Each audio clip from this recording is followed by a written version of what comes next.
Mheshimiwa Spika, waheshimiwa wajumbe, mtakubaliana nami kwa uhuru wa habari na uhuru wa watu kutoa maoni yao umeongezeka. Majukwaa ya kutolea habari nayo yameongezeka tofauti na hapo awali.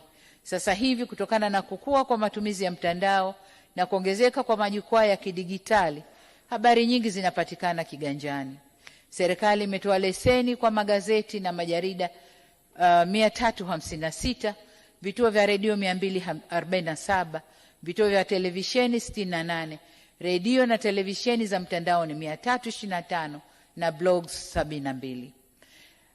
Tuna magazeti ya kila siku na kamwe serikali haijafanya uhakiki wa habari kabla hazijachapishwa au kuandikwa.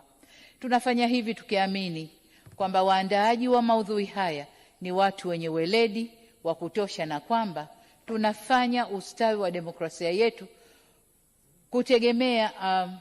demokrasia yetu hutegemea sana uhuru wa vyombo vya habari.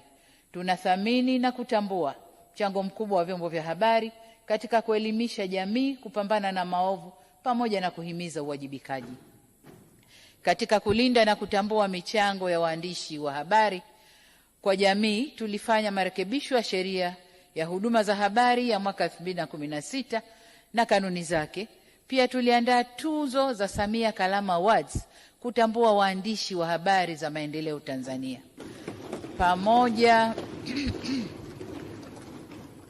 Pamoja na hatua hizi zote, hatukusita wala kuchelea kuchukua hatua pale uhuru huu ulipotumiwa vibaya na kusitisha au kutishia kuleta vurugu nchini pamoja na kuvuruga usalama wa jamii, au pale uhuru huu ulikiuka sheria za nchi au maadili, mila na desturi za Kitanzania.